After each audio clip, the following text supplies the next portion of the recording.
नमस्कार दोस्तों, आप देख रहे हैं मेरा यूट्यूब चैनल एसएससी एग्जाम पैथफाइंडर। और आज हम लेके आए हैं एसएससी सीजीएल 12 सितंबर 2024 के फर्स्ट शिफ्ट के मैथ के पेपर पर आधारित वीडियो। तो देर न करते हुए आइए शुरू करते हैं आज का टॉपिक मैथ का पेपर। यहाँ पर पहला क्वेश्चन है, एक परीक्षा में अंग्रेजी और गणित में प्राप्त अंकों के आधार पर 100 छात्रों का वर्गीकरण नीचे दी गई तालिका में दिया गया है। यदि गणित में उच्च अध्ययन करने के लिए गणित में कम से कम 40% अंक आवश्यक हैं तो कितने छात्र उच्च अध्ययन के लिए पात्र होंगे। तो यहाँ पर 50 में से अंक प्राप्त करना है तो 50 का जो 40% होता क्या आएगा 20, क्योंकि 5 को 20 के साथ तो 20 नंबर आएगा। तो जो 20 और 20 के ऊपर हैं, 40 और 30 नहीं होंगे तो 20 और उससे ऊपर, तो 20 और उससे ऊपर गणित में कितने होंगे 65। तो इस क्वेश्चन का आंसर क्या होगा, ये 65 होगा। ये केवल जो है आपको सोच के बनाना था, इसमें कुछ करना नहीं। तो ये हो गया आपका पहला क्वेश्चन। अगले क्वेश्चन में यम और यन एक वृत्ताकार पथ पर चलते हैं, विपरीत दिशाओं में एक ही बिंदु से 5 बजे चलना शुरू करते हैं। यम और यन क्रमशः 5 चक्कर प्रति घंटे और 2 चक्कर प्रति घंटे की चाल से चलते हैं। उसी दिन 6:30 बजे से पहले कितनी बार एक दूसरे को पार कर लेंगे। पहले तो आपको ये जानना है कि 5 बजे चलना शुरू करते हैं, 6:30 बजे का मतलब 1.5 घंटे। 1.5 घंटे में दोनों जो है विपरीत दिशा में चलते हैं। एक इधर से चलता है वृत्त पर, एक इधर से। जब कोई विपरीत दिशाओं में चलता है तो उनकी चालें क्या होती हैं, जुड़ती हैं। तो उसी चीज़ को ध्यान दें कि यम जो है 1 घंटे में 5 चक्कर और यन 2 चक्कर लगाता है। तो इसका मतलब विपरीत दिशा में होने के कारण दोनों मिला करके 1 घंटे में 7 चक्कर लगाएंगे। और यहाँ पर 1.5 घंटे में काउंट करना है। तो अगर 1 घंटे में 7 चक्कर लगाएंगे तो 1.5 का मतलब 3/2। तो 3 घंटे में क्या हो जाएगा 7 गुणे 3/2। अगर सॉल्व करेंगे तो 10.5 आएगा। क्योंकि हमें पूर्ण संख्या लेनी, तो पूर्णांक के रूप में क्या आएगा 10, क्योंकि चक्कर आधा नहीं माना जाएगा।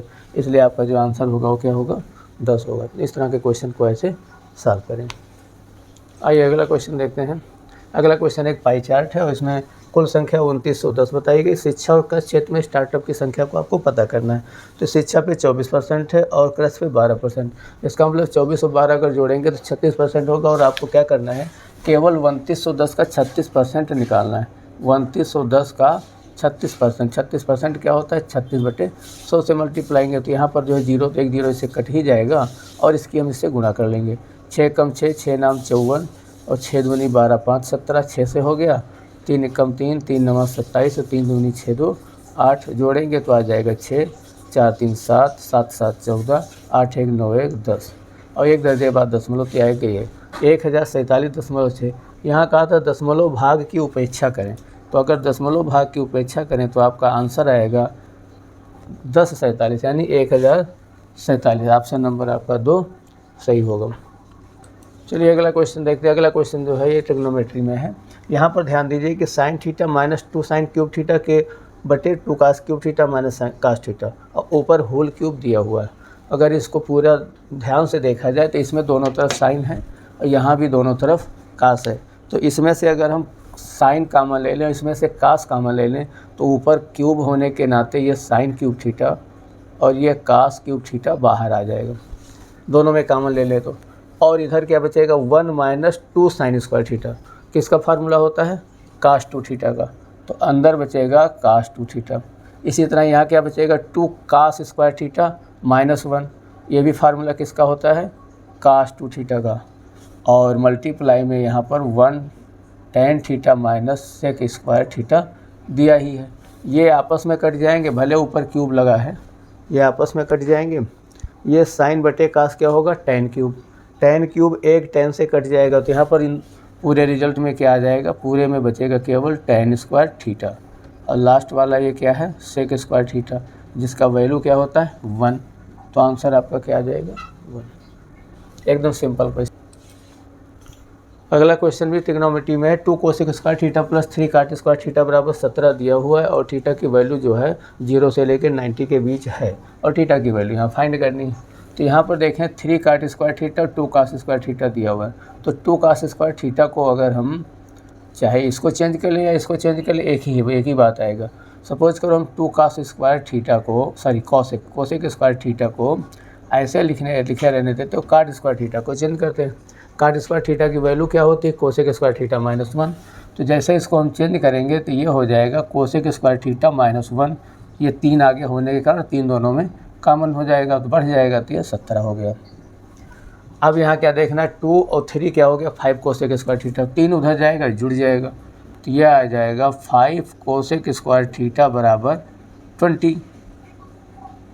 कोसेक स्क्वायर थीटा बराबर ये जाकर के यहाँ पर कट जाएगा 4, इसलिए कोसेक थीटा बराबर 2। और कोसेक थीटा का 2 वैल्यू कितने का होता है? 30 डिग्री का। तो इसको हम लिख सकते हैं कोसेक 30, और इधर क्या है?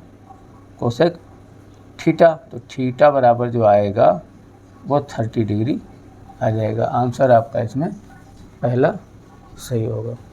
चलिए अगले क्वेश्चन में देखते हैं। 2 पाइप ए और बी एक टंकी को क्रमशः 10 मिनट 20 मिनट में भर सकते हैं और सी पाइप जो है 30 मिनट में खाली कर सकता है। ये यहाँ पर दे रखा है। तो अगर ये 10 मिनट 20 मिनट और 30 मिनट में अपना अपना काम कर सकते हैं, तो अगर 1 मिनट की बात करेंगे तो क्या होगा? 1/10 भाग, 1/20 भाग और 1/30 भाग।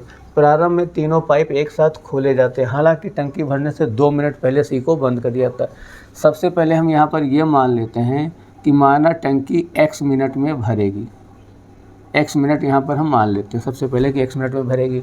तो यहाँ पर a और b दोनों अगर सवाल को देखेंगे तो अंत तक लगे रहते हैं, यानी अंत तक क्या मतलब x मिनट शुरू से अंत तक भरते हैं, और केवल c ही है जो 2 मिनट पहले बंद होता है। इसका मतलब ये x मिनट में भरना था तो x में से 2 माइनस कम कर देंगे, उतने तो भरेगा। तो यहाँ पर x/1/10 भाग क्या होता है? 1 मिनट का। तो x मिनट में x/10 भाग, और दूसरा भी x/20 भाग। ये कौन सा pipe? A pipe, B pipe, और ये C है खाली करने वाला। और C जो खाली करने वाला है ये वाला क्या करेगा? ये 2 मिनट पहले बंद कर दिया जाता है। तो ये हो जाएगा x - 2/30। और ये सब पूरा टोटल रिजल्ट होगा किसके बराबर? क्योंकि टंकी भर जाती है, टंकी क्या होगी? 1 यानी 1 कम पूरा हुआ। तो इसको हम केवल 1 के बराबर कर देंगे। केवल इसको सॉल्व करना है। यहाँ पर अगर देखें तीनों का एलसीएम तो आ जाएगा 60। ये 6x, ये 3x, यहाँ हो गया 9x। यहाँ 2 से गुणा करेंगे तो हो जाएगा 2x + 4, क्योंकि ये माइनस जाएगा तो ये माइनस से प्लस हो जाएगा, 2 से मल्टीप्लाई हो जाएगा, और ये बराबर 1 तो है ही। तो 9 से 2 चला जाएगा तो ये बचेगा 7x + 4, और इधर क्या हो जाएगा 60, यानी ये उधर जाके, इसलिए 7x बराबर 56। तो x बराबर क्या आ जाएगा 8। x हमने क्या माना था? पूरी टंकी में भरा लगने वाला समय, इसलिए यहाँ पर 8 मिनट आंसर होगा। आइए नेक्स्ट क्वेश्चन देखते हैं। नेक्स्ट क्वेश्चन में 2 वृत्त C1 C2 एक दूसरे को बाह्य रूप से स्पर्श करते हैं। C1 की त्रिज्या 16 और C2 की त्रिज्या 8 सेंटीमीटर दी है। उनके बीच की उभयनिष्ठ स्पर्श रेखा की लंबाई को पूछा है। आपको समझने के लिए एक प्रकार से एक वृत्त यहाँ पर ड्रा कर लेते हैं और एक छोटा वृत्त भी ड्रा कर लेते हैं। इस तरह सपोज करिए यहाँ पर ये मिलते हैं।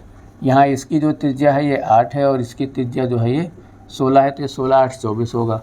और जब भी इनके बीच की स्पर्श रेखा बनाएंगे तो ये स्पर्श रेखा जो जाएगी कुछ इस तरह से जाएगी, और जहाँ पर स्पर्श बिंदु काटता है ये एंगल 90 का होता है।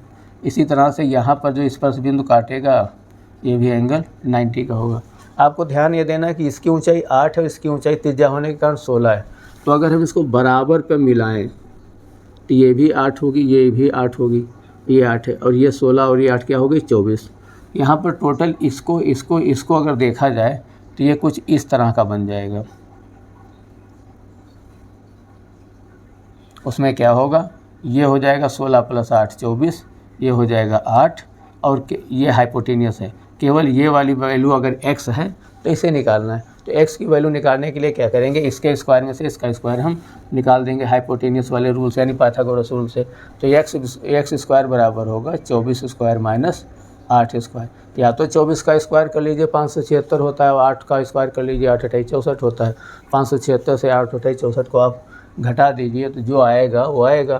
तो इस हिसाब से अगर घटा देंगे तो ये 512 आ जाएगा। 512 x स्क्वायर पर, और 512 को हम लिख सकते हैं 2 × 256। तो x बराबर क्या हो जाएगा? 256 का 16 होता है और 2 का √2, तो ये x की वैल्यू 16.2 हो जाएगी। आपका आंसर नंबर 3 सही हो जाएगा। इसको अगर आप स्क्वायर नहीं आता है तो इसको a² - b² फार्मूला लगा करके भी 24 में से 8 घटा के 16, 24 में 8 जोड़ के 32 कर सकते हैं। तो 16 × 32 भी यहाँ आ जाएगा, तो भी सॉल्व कर लेंगे। चलिए अगले क्वेश्चन में देखते हैं। अगला क्वेश्चन क्या है? त्रिभुज PQR में भुजा QR या एक बिंदु इस प्रकार है कि PSQR लंब है, तो निम्नलिखित कौन सा विकल्प सत्य है? ऐसे क्वेश्चन में हमें जनरली पता नहीं होता है तो हम क्या करते हैं कि जो ट्रायंगल होता है उसको हम लमसम जो है समबाहु त्रिभुज के हिसाब से ही मान के चलते हैं। सपोज कर लेते हैं कि एक प्रकार का यह इक्विलेटरल ट्रायंगल है और इसका हम नाम दे दिए PQR। तो ये P हो गया, ये Q हो गया और ये R हो गया, और इस पर क्या है PSQR पर लंब है तो यहाँ से एक लंब डाल देंगे, इसका नाम हम यस रख देंगे, और ये क्या होगा 90, तो इसके ऊपर लंब हो गया। अब अगर हमने समबाहु त्रिभुज मान ही लिया तो इसकी हम साइड भी बराबर मान सकते हैं, चाहे तो x मान लें, लेकिन x में क्या होगा कैलकुलेशन करना थोड़ा सा टफ होता है, तो क्यों ना हम इसको, चूँकि आधा किया, इसको हम 1-1 मान लेते, आधा आधा लिखना पड़ेगा। इससे अच्छा है कि इसको 1-1 मान लेते तो ये 2-2 हो जाएगी, क्योंकि समबाहु त्रिभुज सभी भुजाएं 2-2 बराबर होंगी। अब केवल कंडीशन आपको विकल्प के हिसाब से वेरीफाई कर लेना है। यहाँ दिया PQ square PR square, PQ square 2 दूना 4, PR स्क्वायर 2 दूना 4, तो ये 4-4 क्या हो गया इधर 8, QS square SR square, QS 1 square, ये 1 स्क्वायर 1-1 क्या होगा 2, जो कि बराबर नहीं है, तो पहला इक्वेशन आपका वेरीफाई नहीं हुआ। अगले में है PR स्क्वायर QS स्क्वायर, तो PR स्क्वायर कौन सा, ये 2 दूना 4, QS स्क्वायर 1, तो 4-1 5 हो गया, तो इधर ये 5 हो गया। इधर क्या PQ square SR square, PQ square 2 दूना 4 और SR 1, ये भी 5 हो गया, तो ये दोनों तरफ 5-5 बराबर, इसका मतलब आंसर आपका जो है दूसरा वाला सही होगा, और ज़्यादा करने की ज़रूरत नहीं है। आइए नेक्स्ट क्वेश्चन देखते हैं। यदि कुछ संख्या दी जिसमें स्टार और डॉलर का चिन्ह दिया, इसकी जगह पर जो है 2 संख्याएं आनी हैं, उसमें पूछा 8 और 5 से पूरी संख्या अगर विभाजित होती तो स्टार और इसकी जगह पर कौन सा अंक आएगा। आपको ये पता है कि 5 से विभाजिता का रूल क्या होता है, 0 हो या 5 यूनिट अंक पर तो 5 से विभाजित होगा, और 8 से विभाजिता के लिए क्या होता है, या तो इवन नंबर हो 2, 4, 6, 8 या फिर 0 हो, लेकिन ज़रूरी नहीं है। ये 4 के गुणक तो होते हैं, लेकिन 8 के लिए 2 0 नहीं विभाजित होता और 6 0 विभाजित नहीं होता। तो 8 के लिए कंडीशन क्या होगी, 0 होगा, 4 होगा और 8 होगा तो विभाजित होगा। अब इन विकल्पों को देखा जाए तो दोनों में कॉमन क्या है, दोनों में कॉमन 0 है, और जब 0 है तो 5 तो विभाजित हो ही जाएगा, कहीं पर भी 0 होगा, और 4 और 8 होगा तो 8 से विभाजित होगा, तो 0 और 4 यहाँ पर ऑप्शन मिलता है, इसलिए आंसर आपका चौथा सही होगा।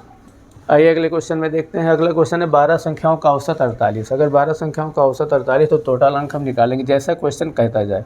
12 संख्याओं का औसत 48 है, पहली 5 संख्याओं का औसत 45 है, तो 5 गुणे 45 प्लस अगली 4 संख्याओं का औसत 52 है, 4 गुणे 52 प्लस यदि 10वीं संख्या 11वीं संख्या से 10 कम और 12वीं संख्या से 5 अधिक है। अब यहाँ पर ये देखना होगा कि 10वीं 11वीं 12वीं के बारे में जानकारी नहीं है। 10वीं संख्या 11वीं संख्या से 10 कम है, तो क्यों ना हम यहाँ पर लिख लेते हैं 10वीं, यहाँ लिख लेते हैं 11वीं, यहाँ लिख लेते हैं 12वीं, आपको समझने के लिए है। तो क्यों ना हम 11वीं संख्या को x मान लें। जैसे 11वीं संख्या को x मानेंगे तो 10वीं संख्या 11वीं से 10 कम है, तो 10वीं क्या हो जाएगी x माइनस 10, और 12वीं संख्या से 5 अधिक है। अगर ये 12वीं संख्या से 5 अधिक है, कौन सी, 10वीं, तो इसका मतलब 12वीं वाली x माइनस 15 हो जाएगी। ये आपको थोड़ा सोचना पड़ेगा। तो ये हो गई 10वीं, ये होगी 11वीं, ये होगी 12वीं। यहाँ पर तो 5 संख्याओं का गुणा कर दिया, 5 संख्याओं का टोटल अंक, 4 संख्याओं के टोटल अंक, और यहाँ तीनों को अगर हम जोड़ दें तो ये हो जाएंगे 3 संख्याओं के टोटल अंक, यानी पूरे के पूरे 12 के बराबर हो गए, और 12 का यहाँ औसत दिया हुआ। तो इस तरह से क्या है, इसको केवल सॉल्व करना है। यहाँ 12 से इसके गुणा करेंगे तो 12 8 96, 12 चौका 48, 576 आ जाएगा। इधर गुणा करेंगे 45 से कोई 180 होता है, और जोड़ देंगे तो आ जाएगा 225। इधर गुणा करेंगे तो 52 का आ जाएगा 208, क्योंकि 52 दूना 104 दूना 208, और फिर आगे और करेंगे तो x हो जाएगा 3x, 15 10 क्या हो जाएगा माइनस का 25। अब एक बार थोड़ा सा ध्यान दीजिए, तो माइनस 25 ये प्लस 25 से घट जाएगा तो ये बचेगा 200, और ये 208 है क्या हो जाएगा 408। 408 को हम इधर से ला करके घटा देंगे, 76 से 8 जाएगा 68, ये बचेगा 168, और उधर बचेगा 3x। कैलकुलेशन आप जैसे भी कर सकें, ये तो हम अब तरीका बताते हैं कि 60 कर सकते हैं। इसलिए x के बराबर क्या होगा, 3 से डिवाइड हो जाएगा, 3 5 15 और 3 6 18, तो x की वैल्यू 56 आ गई। पूछा क्या है, 11वीं 12वीं का औसत। 11वीं हमारी क्या थी x, 12वीं क्या थी x माइनस 15, औसत निकालेंगे तो 2 से हम करेंगे भाग, तो x और x 2x हो गया, और यहाँ x की जगह क्या दिया 56, तो 2x की जगह क्या हो जाएगा 56 का दुगना, यानी 112 माइनस 15/2। ये आपको केवल समझना है। जैसे घटाएंगे तो आ जाएगा 97/2। 97 का अगर हम आधा करेंगे तो 98 का 50 होता है, तो 48 पॉइंट समथिंग, 48.2 नहीं 5 आएगा। तो ये आंसर आ जाएगा 48.5। ऑप्शन नंबर आपका 4 सही होगा। आइए नेक्स्ट क्वेश्चन देखते हैं। अगले क्वेश्चन में क्या 120 का भुगतान 10, 5, 2 के सिक्कों में किया था। इसके लिए कुल 25 सिक्कों का उपयोग किया था। निम्न से कौन सी संख्या भुगतान में उपयोग की गई? 10 के सिक्कों की संख्या है। तो यहाँ पर जो सिक्के दिए हैं 10 का सिक्का है, 5 का सिक्का है, 2 का सिक्का है। हम मान लेते हैं कि 10 के सिक्के, 5 के सिक्के, ये सब जो है सिक्कों की संख्या। इसके लिए कुल 25 सिक्कों का उपयोग किया गया। तो सपोज कर लीजिए कि 10 के सिक्के x हैं, तो उनकी वैल्यू क्या हो गई 10x। 5 के सिक्के y हैं, वैल्यू क्या हो गई 5y। 2 के सिक्के z है, वैल्यू क्या हो गई 2z। सभी को जोड़ देंगे तो 120 हो जाएगा, क्योंकि 120 रुपये इनके है टोटल वैल्यू। फिर आगे क्या कहता है कि कुल सिक्कों की संख्या जो है वो 25 है, तो x + y + z बराबर 25 हो जाएगा। यहाँ पर हमें निकालना है 10 के सिक्के। 10 के सिक्के का मतलब x को गायब नहीं करना है। तो जब x को गायब नहीं करना तो हम क्या करते हैं, यहाँ पर हम z के बराबर निकाल लेते हैं। तो z बराबर क्या होगा 25 के इधर जाएंगे तो -x - y हो जाएगा। और अपनी आवश्यकता अनुसार हम बना लेते हैं। तो z की वैल्यू जहाँ पर होगी वहाँ हम इसको कर देंगे पुट। तो ये वाली वैल्यू हम इसमें ला के रख देंगे। तो आप ऐसे समझिए इस इक्वेशन को कि ये होगा 10x, ये है 5y + 2, और z की जगह ये अंदर ब्रैकेट में क्या आ जाएगा 25 - x - y, और टोटल कितना है 120। अब ध्यान दीजिए तो यहाँ पर आ जाएगा 25 दूना क्या हो जाएगा, इसको एक बार और लिख लेते हैं।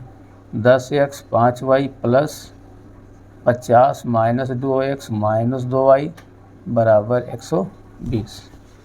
2x 10 से जाएगा 8 हो जाएगा, 2y 5 से जाएगा 3 हो जाएगा। तो ये बचेगा 8x + 3y बराबर, और 50 उधर जाके घट जाएगा तो हो जाएगा 70। ये बन जाएगा एक प्रकार का इक्वेशन। इस इक्वेशन से आप ऑप्शन से थोड़ा सा वेरीफाई करने का प्रयास करेंगे। बाकी तीसरा इक्वेशन नहीं दिया तो 3 वैल्यू निकालना आसान नहीं है। यहाँ पर कुछ इस तरह से जानने का प्रयास करेंगे। अब पूछा है 10 के सिक्कों की संख्या। अब सपोज को जो ये इक्वेशन, सपोज क्या करना, इक्वेशन आया ही है।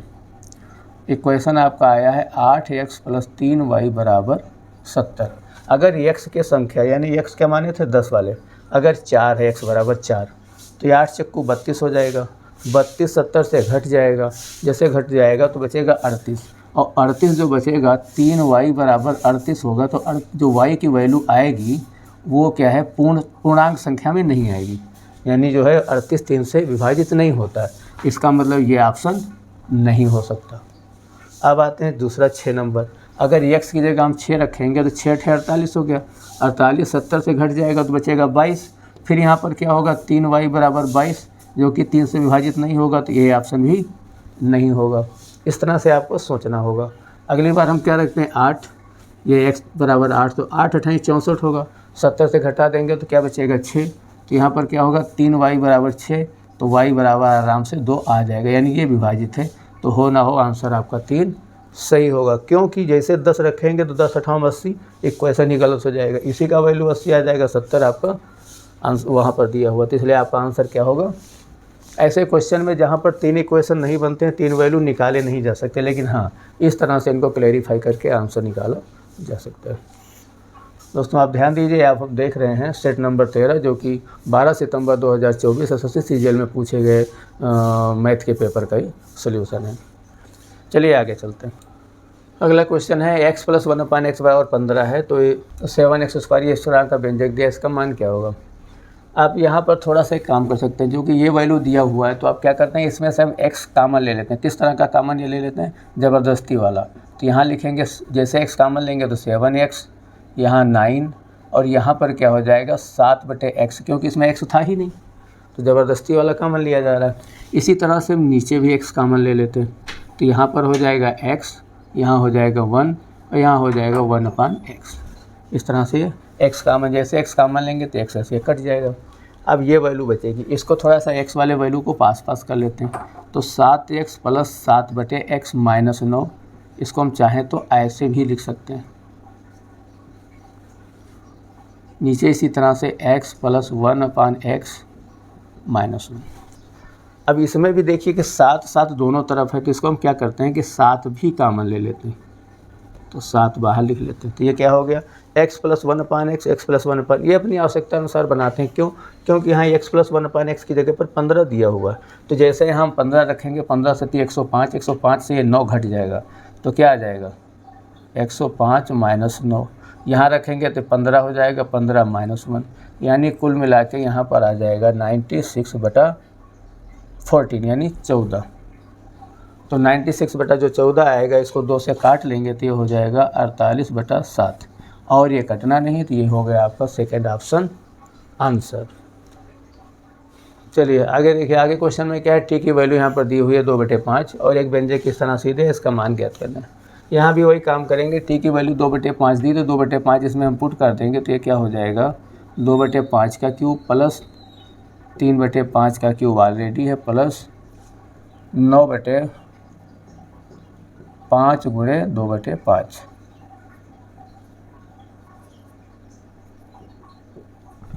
ठीक है, अब हम क्या करते हैं, यहाँ पर देखें तो a + b यानी a³ + b³ का है, चाहे तो फार्मूला लगा ले, या फिर ये संख्याएं छोटी हैं तो सीधे भी हम गुणा करके लिख सकते हैं, ज़्यादा झमेला नहीं है। तो 2 का यहाँ क्यूब करेंगे तो 8, 5 का क्यूब करेंगे तो 125, प्लस इसी तरह से 3 का क्यूब करेंगे तो 27 27/125, प्लस 9 दूनी 18/25, ये हो जाएगा। नेक्स्ट टाइम क्या करते हैं, यहाँ देखिए 27 और 8 को हम आपस में जोड़ने का प्रयास करेंगे। तो जब हम 27 8 जोड़ेंगे तो क्या हो जाएगा 35। तो ऊपर हो गया 35, नीचे हो गया 125, ये 5 से कटता है तो 5 हो गया, ये 7 से कटेगा 7/25, और इधर क्या है 18/25। अगली बार दोनों 25-25 बराबर हैं तो 18 7 भी जोड़ देंगे, तो ऊपर क्या आएगा 25 और नीचे क्या आएगा 25, दोनों कट जाएंगे, आंसर क्या आएगा 1। तो इस तरह के सवाल को आप देख के समझ रहे हैं हमें करना क्या है। चलिए अगले क्वेश्चन में पूछा है कि √1 + sin θ/1 - sin θ का मान क्या होगा। ऐसे क्वेश्चन में क्या होता है, इसका कांजुगेट क्या होता है, अगर ये 1 - sin θ दिया है तो इसके हम 1 + sin θ से मल्टीप्लाई कर देते हैं। अब यहीं पर देख लीजिए, इसके अगर कांजुगेट यानी 1 + sin θ, और यहाँ पर भी उसी तरह से 1 + sin θ से मल्टीप्लाई कर दें। आप ऐसा समझ सकते हैं, दोनों को मल्टीप्लाई कर दें तो क्या होगा, नीचे 1 प्लस यानी a - b और a + b के फॉर्म में आ जाएगा, जो कि होगा a² - b², और a² - b² का मतलब ये हो जाएगा नीचे वाला 1 - sin² θ, ये अंडर रूट में 1 - sin² θ हो जाएगा, और ऊपर 1 + sin 1 + sin² स्क्वायर का अंडर रूट हट जाएगा, 1 + sin θ सीधे 1 - sin² θ आप जान ही रहे cos² θ हो, तो cos² θ से अंडर रूट घट जाएगा, cos θ हो जाएगा। तो जो आंसर लास्ट में आएगा वो आएगा 1 + sin θ/cos θ। अब चाहे तो इसको चेंज कर ले, 1/cos सेक हो जाता है और sin/cos tan हो जाता है, तो sec + tan ऑप्शन नंबर आपका 3, जैसा आंसर चाहे वैसा आप बदल लीजिए। चलिए अगला क्वेश्चन देखते हैं। अगले क्वेश्चन में त्रिभुज ABCDF में AB और FD बराबर दिया, तो यहाँ पर हम क्या करते हैं, 2 त्रिभुज ड्रा कर लेते हैं। ये दिए है ABC, इसी तरह से यहाँ एक दूसरा त्रिभुज भी बना लेते हैं। इसमें क्या दिया है, AB = FD, AB इधर है तो AFD, AB = FD, तो इसको F रखेंगे, इसको D रखेंगे, इसको E रखेंगे, ये बराबर इसके कंडीशन दिया है, code A = code D, DF। अच्छा DF, अब ठीक, तो ये कोण A = कोण D, ये बराबर इसके, और सर्वांगसम होने के लिए वो भी कन्फ्यूजन क्या है, यस का मतलब होता है साइड एंगल साइड। तो अगर हम इसको बराबर लेंगे तो हो जाएगा एंगल साइड, अगर हम इसको और इसको बराबर लेंगे तो हो जाएगा साइड एंगल साइड। यही हमें चाहिए, तो हमें ये साइड इस साइड के बराबर करनी है। तो जब ये साइड बराबर करें तो AC = DE होगा, तो आंसर हमारा हो जाएगा, यानी ऑप्शन नंबर 3। आइए अगले क्वेश्चन देखते हैं। अगले क्वेश्चन में एक तालिका दी है, पूछा है मई में कंपनी Q और S द्वारा बेचे गए साबुनों की संख्या, Q और S और फिर क्या मई 1540 1776 17 15 32 40 36 76, यानी ये हो गया 32 76 Q और S का मई का। जुलाई में कंपनी P हो गया 1820, बेचे गए साबुनों की संख्या से कितने प्रतिशत अधिक है। यहाँ पर जो दे रहा है वो दे रहा है दोनों का जोड़ के 3276 और यहाँ मई में जुलाई में 1820 है। तो 1820 से कितना ज़्यादा है, तो 1820 से अगर ऐसे देखेंगे तो 14 ज़्यादा है और 76 20 से 56, यानी ये जो है 1456 ज़्यादा किससे, 1820 से। अगर प्रतिशत में निकालेंगे तो 1820 लिख करके गुणा 100 कर देंगे। अगर इसको आप सॉल्व कर ले रहे हैं तो आपका आंसर होगा 10, तो ऐसे कट जाएगा। यहाँ पर देखिए 2 है, ये 6, या तो 2 तिया जाएगा, तिया लग नहीं रहा, तो या फिर 2 8 ही जाएगा। 8 से करके देखते हैं, 8 दूनी 16 6, 8 28 64 1 65 5, 8 कम 8 से बिल्कुल सही, ये 8 बार जाएगा। तो इसको काट देंगे तो क्या आ जाएगा, ये 80% आंसर नंबर आपका 1। आइए अगला क्वेश्चन में। अगला क्वेश्चन है, राज 1200 को अपने 3 मित्रों में इसी से अनुपात में बांटता है, सबसे बड़े हिस्से का 3 गुना। 3 सबसे बड़ा है तो 3 गुना क्या होगा 9, सबसे छोटे हिस्से का 2 गुना 1 है तो 1 का हो गया 9 2 11।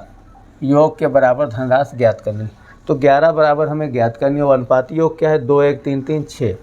6 का अनुपाती योग किसके बराबर है, 1200 के। तो 6 बराबर 1200, तो 1 बराबर 200, तो 11 बराबर 2200। आपका आंसर कौन सा आ गया, 3rd। केवल आपको उसी के मल्टीपल में रेशियो में गुणा करते जाना, हो गया आंसर। अगले क्वेश्चन में देखते हैं, पी क्यू आर की आय के अनुपात 10 12 9 है, उनके व्यय का अनुपात 12 15 8 है, यदि क्यू अपनी आय का 25% बचाता है। तो यहाँ पर 10 12 9 उनकी क्या है, आय। अगर सपोज कर लीजिए आय 10 12 9 के अनुपात में है, तो सपोज कर लिए 10 गुना हो, तो मान लेते हैं ये 100 है, 120 है, ये 90 है। किनकी, पी क्यू आर की आय। ऊपर पी लिख लेते हैं, क्यू लिख लेते हैं, आर लिख लेते हैं। फिर उनके व्यय का अनुपात 12 15 8 है, यदि क्यू अपनी आय का 25% भाग बचाता है। क्यू आने 25% बचाता है, तो 120 है इसका, तो 120 का 25% क्या होगा, चौथा भाग यानी 30। जब ये 30 बचाता है, इसके सामने हम लिख लेते हैं 30 ये बचत करता है। अगर ये 30 बचत करता तो फिर खर्च कितना करता होगा, 120 से घटा देंगे तो आ जाएगा 90। ये 90 रुपये जो है खर्च करता है। और यहाँ पर जो खर्च वाला अनुपात दिया है 12 15 8 है। आप ऐसे समझ लिए, ये 12 है, ये 15 है, ये 8। अगर ये 12 15 8 है खर्च का, और ये जो है 90 क्या करता है, खर्च करता है, तो 15 का 90 रेशियो में क्या पार्ट है, छठा पार्ट, यानी 15 छक्के 90। अगर ये 15 छक्के 90 आ रहा है इनके खर्च का, तो इसी तरह 8 छंग क्या आ जाएगा, ये 48 खर्च का। यहाँ 12 छंग क्या आ जाएगा, 72 खर्च का। अब यहाँ पर देखना है कि पी का जो खर्च होगा वो 72 रुपये 100 में, आर का जो खर्च होगा 48 रुपये 90 में, और क्यू का जो है खर्च होगा 190 रुपये 120 में। तो यहाँ जो बचत आएगी, तो 100 में से अगर हम 72 घटाएंगे तो बचत क्या बचेगी, 28। तो ये हमारी हो जाएगी बचत, और ये हमारे क्या हो गए, खर्च। आप ऐसा समझिए, तो ये बचत 28 हो गई, इनकी बचत 30 हो गई, और यहाँ पर 90 से 48 घटा देंगे तो इनकी बचत 42 हो गई। तो यही इनका रेशियो होगा। अगर देखिए 2 से कट रहा है तो ये हो जाएगा 14, ये हो जाएगा 15, ये हो जाएगा 21, यानी इनकी जो बचत का अनुपात होगा 14 15 21 में ऑप्शन नंबर 4 होगा। आइए अगला क्वेश्चन देखते हैं। इसमें एक देखिए, एक जो है बोर्ड मास पर सरल करना है। ये ब्रैकेट में क्या दिया है, 14.5 में से 13.5 क्या बचेगा, 1 5 से घटेगा क्या बचेगा, 4 7 से घटेगा बचा 3 3 से घटेगा 0, यानी कुछ नहीं। तो आंसर क्या है, केवल 15.5। क्या सवाल दिया, केवल नंबर देने के लिए। चलिए आगे देखते हैं।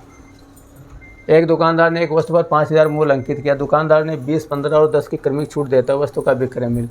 अब यहाँ पर देखना है कि 5000 रुपया तो इसका मूल्य है, 20 और 15 की छूट देता है। तो 20 और 15 का जो टोटल होता है, मतलब छूट का, ये वैल्यू क्या होती है, 20 गुणे 15/100 जो फार्मूले कहते हैं। तो ये आ जाएगा 20 15 35 -3 यानी 32%। तो अगर इन दोनों को मिला दे तो क्या हो जाता है, 32%। और 10% और क्रमिक छूट देता है। तो अगली बार हम क्या करते हैं, 32 और 10 मिला देते हैं, तो ये हो जाएगा 32 10 42 में से 3.2 घटा देंगे, कितना आ जाएगा, 38.8। तो ये 38.8% वास्तव में छूट है। तो जो विक्रय मूल्य होगा वो विक्रय मूल्य कितने पर बेचेंगे, 100 माइनस 38.8। तो 100 में से अगर 38.8 घटाएंगे तो आ जाएगा 61.2, यानी रियल में वो 61.2% पर बेचा। कितने का, 5000 का। तो हम बस यहाँ लास्ट में क्या करना है, 5000 गुणे 61.2%। ये 2 जीरो इससे, 1 जीरो दशमलव से 5 से केवल गुणा करो तो 5 दूनी 10, 5 1 कम 5 1 6, और 5 छक्का 30, 3060 रुपये इनका आंसर होगा, जो कोई ऑप्शन नंबर फर्स्ट सही होगा।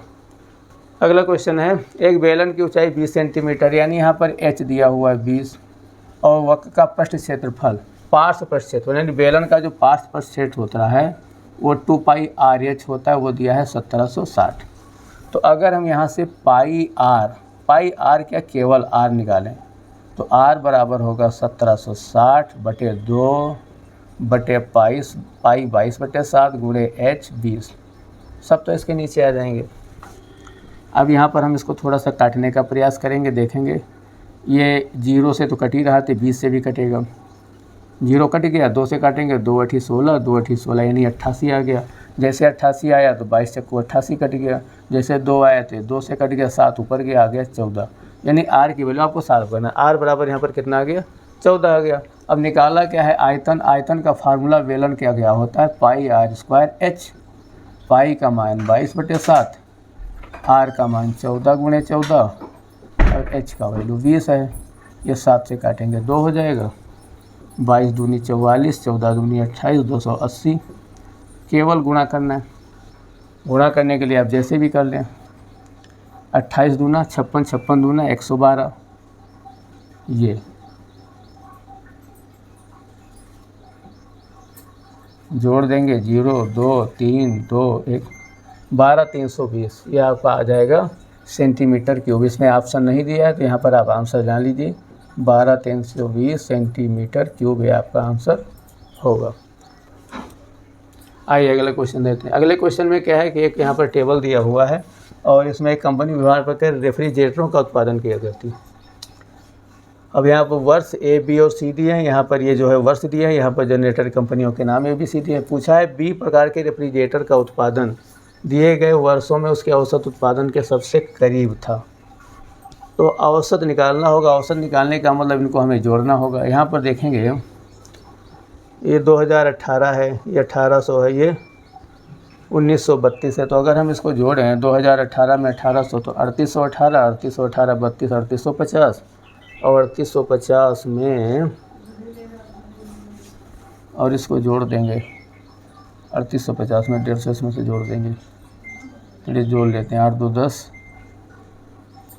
5 हो गया, 3 1 50 हो गया, 9 8 17 का 7 हो गया, 1 1 2 2 4 1 5, ये 5750 आएगा। 5750 को अगर हम 3 से भाग करेंगे तो 19 या 2750 का हो जाएगा 16, यानी इसका जो औसत आएगा तो 1916 के करीब आएगा। हमें केवल औसत देखना है और इनका जो है बीच वाली बी की संख्या को देखना है। इसी तरह से 1800 हो जाएगा 3690, 3690 और 2 और जोड़ देंगे 4656, 5690 यानी 5730, यह आ जाएगा 5730, और 5730 को हम घटाएंगे तो 1910, ये 1910 आ जाएगा, जो कि 1890 के करीब है। अगला इसी तरह से औसत निकालेंगे, इसको जोड़ेंगे तो यहाँ पर 10 डालेंगे 1900 हो जाएगा। ये कितना ज़्यादा है 1900 से, 135 यानी 45 का मतलब ये 1945। आपको करना क्या है, केवल सभी का टोटल करके 3 से भाग कर देंगे तो ये औसत आ जाएगा, जैसे भी आप निकाल सकें। तो ये 1945 आ गया। इसी तरह से अगले वाले में देखेंगे, ये 1978, ये 1940, ये 2020। अगर हम 1980 ही ले लें, इसको 80 मान लें, तो इसमें से 40 डाल देंगे तो 80 हो जाएगा, ये हो जाएगा 1980, ये हो जाएगा 1980, ये 1978, यानी 1979 के करीब ये इसका लमसम औसत होगा। हमें केवल औसत इस तरह से पता करना है। फिर यहाँ 1997, 60 और 1900 है। इसको हम क्या करते हैं कि 1950 मान लेते हैं, इसमें से 10 इसमें डाल दें 1910, यहाँ से 50 मानेंगे तो 49 डाल देंगे 1960, तो यानी 1950 ये भी जो है 1953 के आसपास आ जाएगा। अब सबसे करीब कौन सा, तो सबसे करीब तो 15 वाला ही 1953, और दूसरा वाला कौन सा है 1910 1890 और 1910 1945। तो यहाँ पर 15 वाला ऑप्शन तो केवल इसमें है, इसलिए ज़्यादा सोचने की ज़रूरत नहीं। ऑप्शन नंबर आपका 2 सही होगा, 13 और 15 दोनों। इस तरह से आपको इसको निकालना है बस। चलिए अगला क्वेश्चन देखते हैं। साधारण ब्याज की दर पर निश्चित धनराशि निश्चित धनराशि 14 वर्षों में स्वयं की 7 गुना हो जाती है, उसी ब्याज पर 18 गुनी होने में कितना समय लगेगा। यहाँ पर एक देखते हैं कि साधारण जो ब्याज होता है स्वयं का 7 गुना होने का मतलब खुद तो उसका है ही एक पार्ट, और 6 क्या हो जाता है उसका ब्याज, तो 6 हो जाएगा ब्याज और 1 वो स्वयं है तभी तो 7 गुना होगा। तो 6 जो उसका ब्याज होगा यानी साधारण ब्याज 6 गुना मान लीजिए, हाँ 6 गुना का साधारण ब्याज होगा तो समय कितना लगा 14 वर्ष। तो 6 गुना के लिए 14 वर्ष लगा और हमें कितना लेना है 18 गुना। तो 18 गुना जब होगा तो उसका ब्याज रियल में कितना होगा 17, 1 उसका स्वयं होगा। तो हमें यहाँ निकालना 17 गुना कितने में होगा, तो यहाँ पर आ जाएगा 14/6 गुणे 17। समझने की बात है, 6 गुना होने में 14 साल लगे, तो 1 गुना होने में 14/6, 17 गुना होने में 14/6 गुणे 17। केवल इसको हम हल करेंगे तो क्या आ जाएगा, ये इससे कट जाएगा तो हो जाएगा 7 गुणे 17/3, 17 7 119/3, ये हो जाएगा 3 3 9 2 29 3 7 3 9 27 2 20 3 6 18 39.67। ऑप्शन नंबर आपका 2 सही होगा। नेक्स्ट क्वेश्चन देखते हैं। अगला कि त्रिभुज के तीनों कोणों का माप ये है, इन तीनों में कोणों में सबसे बड़े और सबसे छोटे बीच का धनात्मक, सबसे बड़ा क्या है 17, सबसे छोटा क्या है 13, तो बचेगा 4 धनात्मक अंतर। टोटल करेंगे 17 13 30 15 45, तो ये 4/45 भाग हो गया और पूरा होता क्या त्रिभुज का कोण 180, 45 चक्कू 180, 4 चक्कू 16। आंसर नंबर आपका 2 सही होगा। और इस सेट का अंतिम लास्ट क्वेश्चन में क्या दिया है कि ये कुछ अनुपात समानुपात में दिया है, x की वैल्यू 0 से बड़ी, x का मान ज्ञात करना। ऐसे में क्या होता है कि बाहर का गुणा अंदर के गुणा के बराबर होता है, तो x² बराबर हो जाएगा 28.9 गुणे 36.1। अगर दशमलव पर ध्यान ना दें तो ये 289 17 का स्क्वायर और 361 19 का स्क्वायर है। तो अगर x की वैल्यू निकालेंगे तो 1.7 गुणे 1.9 आएगी, और इन दोनों का गुणा करेंगे तो 17 9 153 का 3 15 से 17 कम 15 15 32, यानी 32.3 x की वैल्यू आएगी, जो हो गया आपका आंसर नंबर 2। तो आज का ये वीडियो समाप्त होता है। तो वीडियो हमारा उम्मीद है आपको अच्छा लगा होगा। तो अगर वीडियो अच्छा लगता है तो दोस्तों इसको लाइक करें, सब्सक्राइब करें और दोस्तों को शेयर करें। धन्यवाद।